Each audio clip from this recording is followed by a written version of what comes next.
बोलो सदगुरुदेव भगवान की जय। योग योगेश्वर महापुर रामलाल जी, योग मार्ग मुल्केश्वर भगवान, हम सभी के थानाधार देवीदयाल भगवान जी के चरणों में हम बच्चों का साष्टांग दंडवत प्रणाम स्वीकार हो। आइए प्रभु जी की कृपा करुणा आशीर्वाद से हम सत्संग आरंभ करते हैं।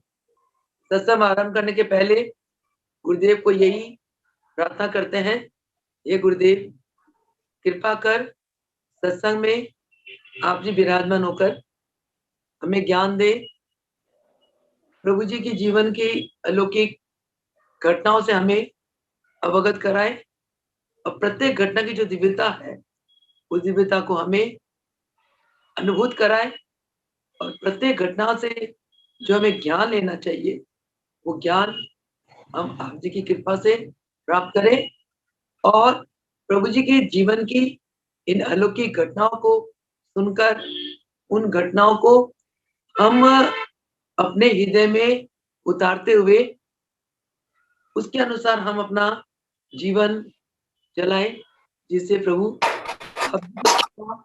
पर बरसे और हमारा जीवन भी दिव्य अलौकिक घटनाओं से भरपूर हो, ऐसा हम आशीर्वाद आपसे चाहते हैं। वो सदगुरुदेव भगवान की जय। अब आइए आज का सत्संग आरंभ करते हैं। महाराज जी की कृपा करुणा आशीर्वाद से दादा गुरुदेव योगेश्वर मुल्केश्वर भगवान के जीवन की अलौकिक घटनाओं के बारे में कई दिन से सत्संग चल रहा था। कल जो घटना वो दो शब्दों में मैं उसका सार बताऊंगी। कल की घटना थी दिव्य घटना कि एक एक पग पर हजार हजार अश्वमेध यज्ञ का फल।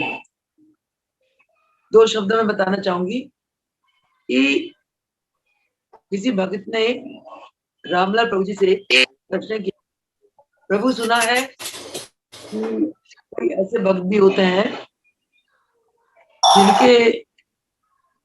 जिनको गंगा जी के तट पर जाने के लिए एक पग चलने पर हजार हजार अश्वमेध यज्ञ का फल मिलता है। इस संसार में ऐसे भक्त होते हैं और प्रभु कृपा करके बताए ऐसे भक्त की जो अवस्था होती है वो कैसी होती है, वो कौन से भक्त होते हैं, कौन से अवस्था वाले भक्त होते हैं जिनके गंगा तट के लिए एक कदम चलने पर हजार हजार अश्वमेध यज्ञ का फल मिलता है।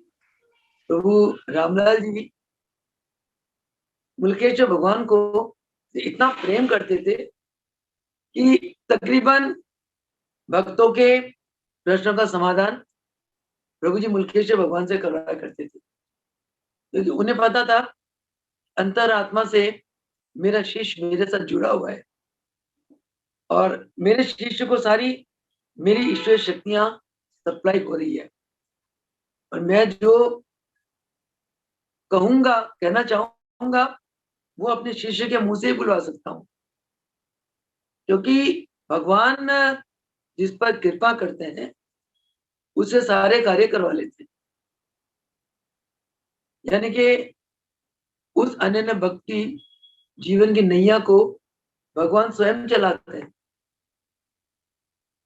केवल शिष्य के अंदर अपने गुरु के प्रति, अपने इष्ट के प्रति, अपने भगवान के प्रति एक समर्पण भाव होना चाहिए।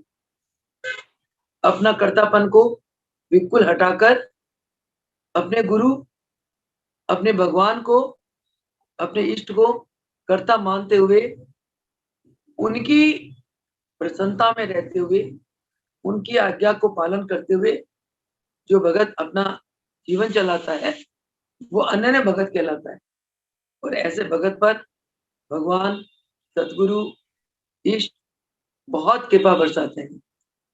ऐसे अनन्य भगत योगेश्वर मुल्केश्वर भगवान और रामलाल प्रभु जी ने आज्ञा दी, पुत्र राजा जी को आज्ञा दी, पुत्र ध्यान में बैठो और इन भक्तों के प्रश्नों का उत्तर दो। मुल्केश्वर भगवान ने बस ध्यान तो प्रभु रामलाल जी की कृपा से लगता था, और वो पात्र थे, कृपा पात्र थे। तभी रामलाल प्रभु जी इतने शीश होते हुए भी मुल्केश्वर भगवान के ऊपर विशेष कृपा बरसाई। तो मुल्केश्वर भगवान अपने गुरुदेव की आज्ञा सुनकर ध्यानिस्थ हो गए, और ध्यानिस्थ होकर उन्होंने क्या देखा, एक दिव्य सिंहासन में महाप्रभु रामलाल जी का एक दिव्य स्वरूप, और वो स्वरूप मुल्केश्वर भगवान को देख के मुस्कुरा रहे हैं। उसमें उस समय मुल्केश्वर भगवान क्या देखते हैं, उनका शरीर, उनका वस्त्र सारा ज्योतिर्मय हो गया, दिव्य प्रकाश में हो गया, और उन्हें चारों तरफ प्रकाश ही प्रकाश के दर्शन हो रहे हैं। और ऐसे काफी देर तक आनंद विभोर रहे मुल्केश्वर भगवान। बाद में रामलाल प्रभु जी की कृपा से वो उत्थान अवस्था में आ गए। उत्थान अवस्था में आकर उन्होंने प्रभु जी को प्रणाम करा और आशीर्वाद लिया, और प्रभु जी ने फरमाया, राजा जी बताओ, भक्तों को उस भगत की अवस्था कैसी होती है जिसके एक कदम पर हजारों अश्वमेध यज्ञ का फल मिलता है। तो उन्होंने अपनी सारी दृश्य बताई, और सब भगत महाप्रभु रामलाल जी की जयकारा करने लगे। इस प्रकार नित्य प्रति मुल्केश्वर भगवान ध्यान में समाधि रहा करते थे, और ध्यान की अलौकिक नजारे दृश्य प्रभु जी के चरणों में उनका वर्णन करते थे। तो सभी भगत सुनकर बहुत गदगद हुआ करते थे, और वर्षों तक व्यवस्था मुल्केश्वर भगवान की बनी रही। आज इसके अगली जो घटना है बहुत ही चमत्कारिक है, कि प्रभु जी मुल्केश्वर भगवान की समाधि ऐसी अखंड थी कि उनके ऊपर अगर कोई वस्तु चढ़ गया, जैसे चूहे की घटना आती है, कुछ भी उनको बाहर से कोई भी किसी ने विघन बचाना कोशिश करा तो प्रभु जी को कोई फर्क नहीं पड़ा। इतनी बेसुध, यानी कि इतनी, इसको कहते हैं समाधि की सबसे उच्चतम अवस्था, जिस अवस्था में साधक अपने तन और मन की शुद्धि को भुला जाता है, जिस अवस्था में साधक की जो चेतना है वो शरीर से हटकर उसकी आत्मा में स्थित हो जाती है। तो आज की जो घटना है वो है कि प्रभु जी की समाधि इतनी अखंड होती थी कि प्रभु जी को अपने शरीर का सुध नहीं रहता था, शरीर के साथ क्या हो रहा है क्या नहीं हो रहा, बेसुध। इसको कहते हैं समाधि की उच्चतम अवस्था। इस अवस्था में योगी की, अभ्यासी की जो चेतन शक्ति है वो स्थूल शरीर से हटकर आत्मा में स्थित हो जाती है। आत्मा देह के अंदर है, देह के अंदर रहते हुए भी आत्मा निर्लेप है, देह में रहकर भी आत्मा निर्लेप है। जब हमारी अवस्था आत्मावस्था हो जाती है, हम भी निर्लेप हो जाते हैं। अगर हमारी अवस्था आत्म अवस्था हो जाए तो हमारी भी शरीर से शुद्ध बुद्ध कुछ भी नहीं रहेगा।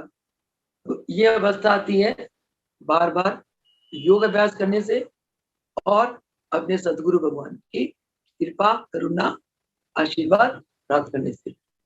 आज की जो घटना है वो है दुकान पर अखंड समाधि। हमारे देवीदास महाराज जी ने अपने शब्दों में ये फरमाया, एक दिन मैदान यानी कि दोपहर के बाद दुकान के ऊपर वाले कमरे में आप ध्यान समाधि में बैठे हुए थे कि भोजन पाने के समय में विलंब हुआ देखकर आपकी पूज्य माता जी भोजन लेकर आपके पास पहुंची। प्रभु जी को ध्यान का इतना नशा था, इतना नशा था कि दुकान में बैठे बैठे जब देखा कोई ग्राहक नहीं है तो अपने महाप्रभु जी के ध्यान में ध्यानित हो जाते थे। तो एक दिन ऐसे ही मुल्केश्वर भगवान ध्यान में बैठे और माँ ने देखा कि क्या तो आया नहीं भोजन के लिए, दोपहर निकल गई। तो भोजन लेकर उन्होंने सोचा होगा भाई दुकान में ज्यादा ग्राहक आ गए होंगे व्यस्त हो गया होगा, तो भोजन लेकर और मुल्केश्वर भगवान के चरणों में पहुंचे। माता जी पहुंची, दरवाजे के बाहर सीढ़ी में खड़े ही उन्होंने देखा कि आपके सिर के ऊपर एक चूहा अपने अगले दोनों पांव उठाकर खड़ा है। मुल्केश्वर भगवान के सिर के ऊपर चूहा हाथ जोड़ के खड़ा हुआ है, जो माता जी के कमरे में प्रवेश करने पर शरीर से नीचे उतरकर भाग गया। किंतु आपकी समाधि अवस्था अचल व स्थिर बनी रही। यह देखकर माता जी के हृदय में ऐसा प्रेम उत्पन्न हुआ कि जिसके वश होकर उन्होंने आपके आगे सिर झुकाकर बारंबार भगवान का धन्यवाद किया। जैसे भगवान किशन को यशोदा माता अपना पुत्र मानती रही, भगवान तो बाद में दिखाया उन्होंने, जब वो मिट्टी खा रहे थे और मैया ने गुस्सा करा, मुंह खोल दिया, उन्होंने देखा रे मेरे बालक के मुंह के अंदर ब्रह्मांड है, भगवान है, तो एकदम वो चकरा गई। उसके बाद फिर भगवान ने माया का पर्दा डाल दिया। उसी प्रकार मुल्केश्वर भगवान ने घर वालों के ऊपर माया का पर्दा डाल रखा था। भाइयों ने इनको भाई समझा, पिता ने पुत्र समझा और माता ने भी पुत्र समझा। उन्होंने देखा कि मेरे पुत्र की यह अवस्था कि भाई चूहा सिर पे बैठा हुआ है और ये स्थिर है, अचल है, तो उन्होंने भगवान का शुक्राना करा। धन्य है भगवान, तूने मेरे कुख में ऐसा एक महान एक आत्मा को तूने जन्म दिया। तो भगवान का धन्यवाद करने लगी। उनके सिर झुकाने को जब आपके कनिष्ठ माता जी ने देखा तो आपके दोनों कंधों को जोर से झटक दिया। अब भाई को तो नहीं पता कि मुल्केश्वर भगवान साक्षात भगवान के अवतार, तो अज्ञानतावश भाई मानते रहे। उन्होंने देखा कि माता ने इसका के सिर झुकाया, तो वो देखना चाहते थे कि भाई सो रहा है या जाग रहा है, क्या है। उनके कंधों को उठा के जोड़ दिया। और फिर प्रभु मुल्कराज जी हमेशा ध्यान में महाराज फरमाते पद्मासन लगाकर वो ध्यान में बैठा करते थे। तो पद्मासन में, क्योंकि पद्मासन लगाकर ध्यान में बैठने से सूक्ष्म नाड़ी आसानी से जाग जाती है और कुंडलिनी का जागरण बहुत आसान हो जाता है। मुल्केश्वर भगवान जब भी बैठते थे ध्यान में पद्मासन में बैठा करते थे, और जब उनके भाई को झिंझोड़ दिया तो पद्म आसन के समेत ही वो भूमि में उनका शरीर गिर गया। परंतु फिर भी आपकी वृत्ति और शरीर को स्थिर देखकर माता जी के हृदय में आपके प्रति विशेष प्रेम उमड़ पड़ा और उन्होंने आपके शरीर को पूर्ववत बिठला दिया और आपके कनिष्ठ भ्राता जी से कहा, देखो भैया, इसको तो कुछ भी शरीर की शुद्धि नहीं है, अतएव समाधि में लीन किसी भगत शरीर को गिरा देना महान पाप होता है। माता ने उनके छोटे बेटे को डांट दिया, डांट कर कहा, बेटा, जो कोई समाधि में है उसको ऐसे बिघर नहीं पहुंचाना चाहिए।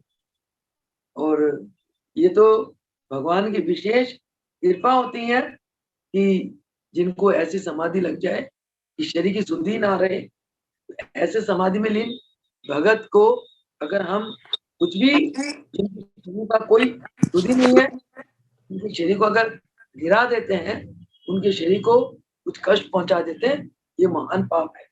तो उनके कनिष्ठ भ्राता ने ये सुनकर कनिष्ठ भ्राता जी पूज्य माता जी से क्षमा प्रार्थी हुए, क्षमा मांगने लगे। काफी देर तक समाधि रहने के बाद जब आपकी उत्थान अवस्था हुई तो माता जी ने उपरोक्त सब वृत्तांत कह सुनाया और विशेष प्रसन्नता प्रकट करते हुए भोजन पाने के लिए आज्ञा दी। तो ऐसे हुए हमारे दादा गुरुदेव, जिनको मां अपने गुरुदेव के ध्यान में इतनी अखंड समाधि लग जाए। तो प्रभु जी के इस अवस्था को देखकर हमें भी, चलो इतना नहीं, फिर भी ध्यान समाधि प्राप्त करने के लिए हमें भी प्रयासरत रहना चाहिए, अभ्यास करना चाहिए। मुल्केश्वर भगवान हमारे फरमाते रात को 9 बजे ध्यान में चले जाते थे और ध्यान में जाते उनको भस्त्रिका शुरू हो जाती थी। सुबह 3 बजे तक 6 घंटे पूरी रात मुल्केश्वर भगवान रामलाल प्रभु जी के ध्यान में रहते थे। और भी तो शिष्य थे, वो लोग इतने ध्यान में नहीं बैठे। प्रभु जी जब शिष्य भगवान कहते हैं मेरा भगत अगर एक कदम मेरी तरफ आगे बढ़ता तो मैं 10 कदम उसके तरफ जाता हूँ। तो जब शिष्य गुरु के दिखाए हुए मार्ग पे चलने का प्रयास करता है तो गुरु की कृपा बरसती है। तो हम लोग यही मैं देखती हूँ भक्तों में कि गुरु के प्रति बहुत श्रद्धा है, बहुत प्रेम है, यज्ञों में भी जाएंगे और सेवा भी करेंगे, तन मन धन से सेवा करते हैं, तो गुरु की कम मानते हैं, गुरु की आज्ञा का पालन भगत कम करते हैं। इसीलिए गुरु की कृपा से हम लोग वंचित रहते हैं। गुरुदेव ने 2 ही तो आज्ञा दी है, सेवा, सिमरन, सत्संग, ध्यान, भजन। सेवा करो, निष्काम सेवा करो और ध्यान भजन जरूर करो। ध्यान भजन के साथ साथ सत्संग करो। सत्संग से अंतःकरण धुलता है, सत्संग से अंतःकरण शुद्ध होता है, पवित्र होता है। परंतु आत्मा का जो कल्याण है वो अभ्यास से होता है, क्योंकि इस मन के ऊपर जन्म जन्मांतरों के संस्कार पड़े हुए और जीव उन संस्कारों को भुगतता है। वो संस्कार तभी धुलेंगे जब हम ध्यान भजन करेंगे।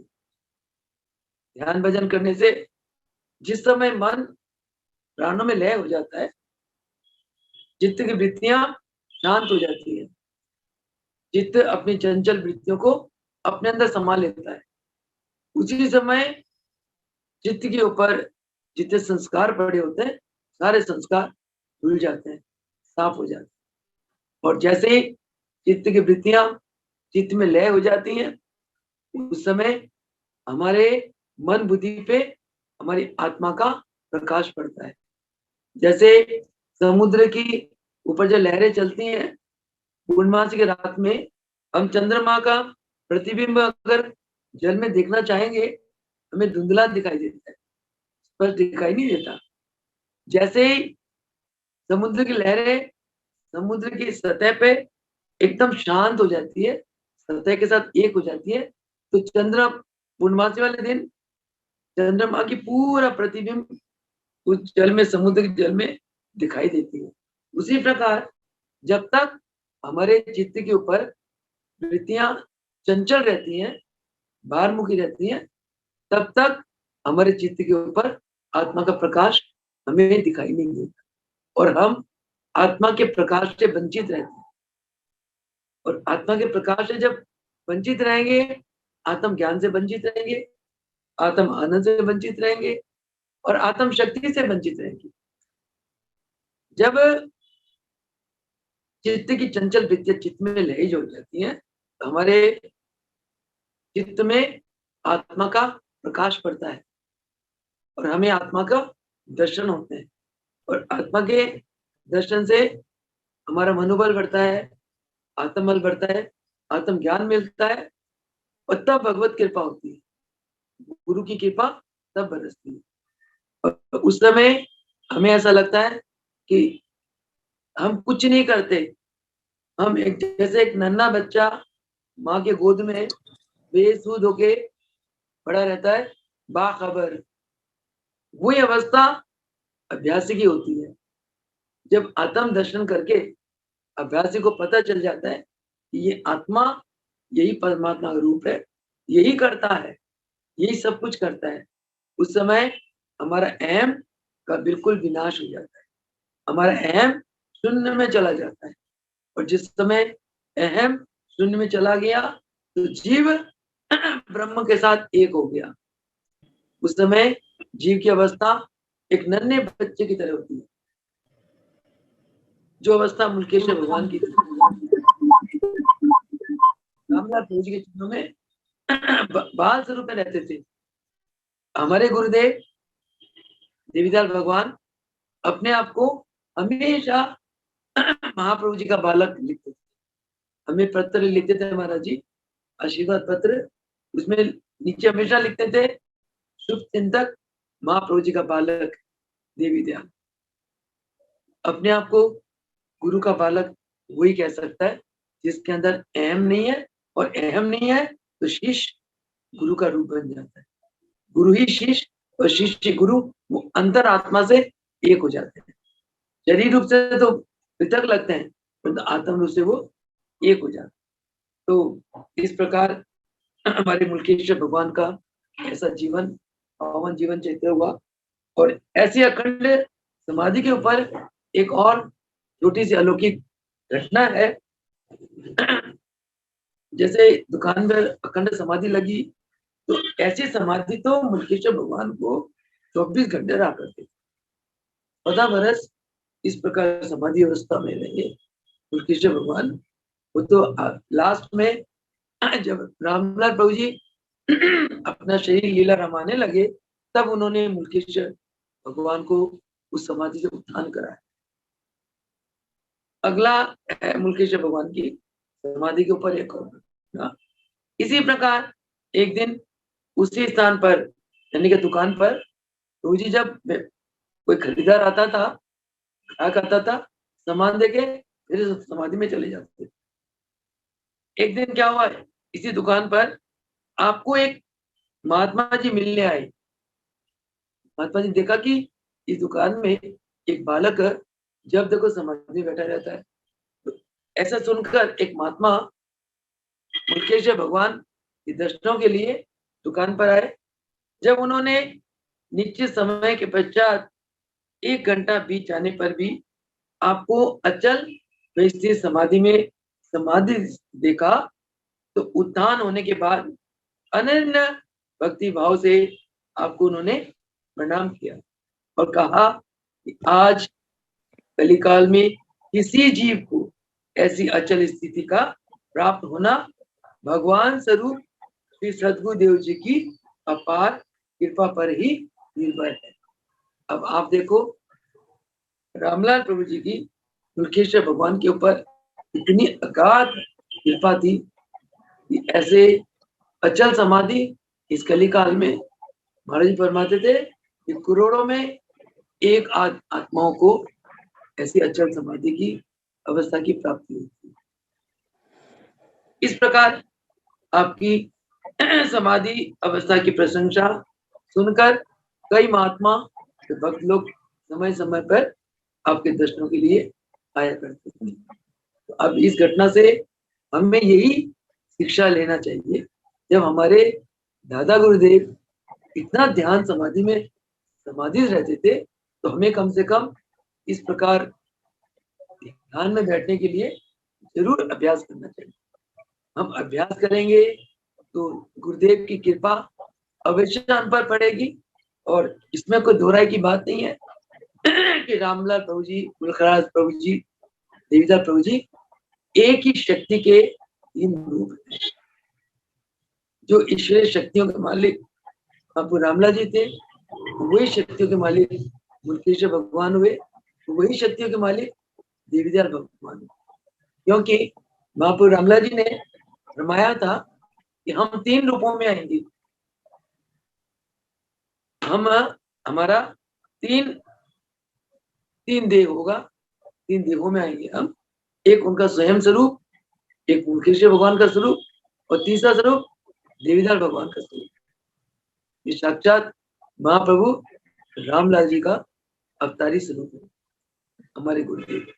तो इसलिए हमारे गुरुदेव ने हमें इतने ज्ञान दिए, इतने उपदेश दिए, और कई पुस्तकें भी, उनके प्रवचनों की पुस्तकें भी प्रकाशित हुई हैं।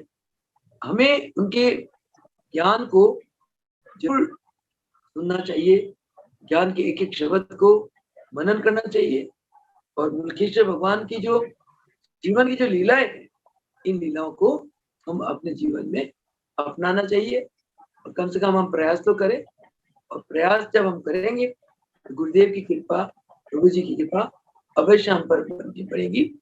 और उसके लिए ताकि हम अधिक से अधिक ध्यान में बैठ सके, और ध्यान में बैठने में हमें ना घुटने दर्द हो, न कमर दर्द हो, न गर्दन दर्द हो, न सिर दर्द हो, उसके लिए नित्य प्रति हमें योग आसन जरूर करना चाहिए।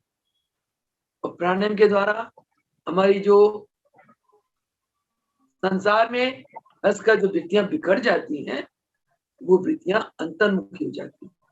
और वो वृत्तियां जो बहिर्मुखी होकर जो चंचल वृत्तियां थी, अंतर्मुखी होकर वो वृत्तियां हमारी एकाग्रित हो जाती है।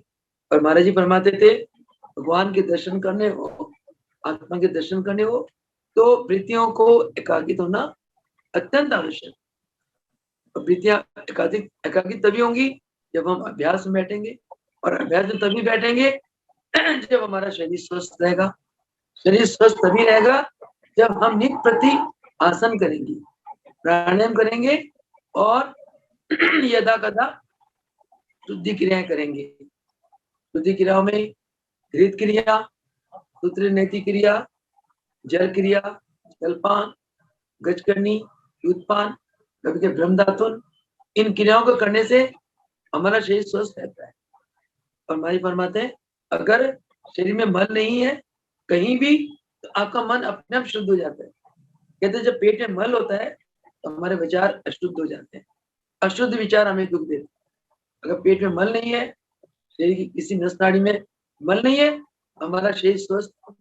अगर शरीर स्वस्थ है तो मन अपने आप ही विकारों से रहित हो जाता है, और मन शुद्ध हो जाता है। और मन शुद्ध मन फिर अंतर्मुखी हो जाता है प्राणायाम के द्वारा। इसीलिए नित्य प्रति महाराज जी की आज्ञा है, हम जरूर पालन करें। आसन करो, क्रियाएं करो, और प्राणायाम करो। अब मौसम भी खुल गया है, और इससे हम सारी सादे रोगों से बचे रहेंगे। स्वस्थ शरीर मिलेगा। जब शरीर स्वस्थ रहता है, मन आनंद में झूमता है। जब मन आनंद में झूमता है तो ध्यान में बैठने का मन करता है, ध्यान लगता भी है, तब गुरु की कृपा भी प्राप्त होती है। इतना कहते हुए अपने वाणी को विराम दूंगी। वो सदगुरुदेव भगवान की जय। वो योगेश्वर महाप्रभु रामलाल जी की जय हो। योगेश्वर मुल्केश्वर भगवान की जय हो। योगेश्वर देवीदास भगवान की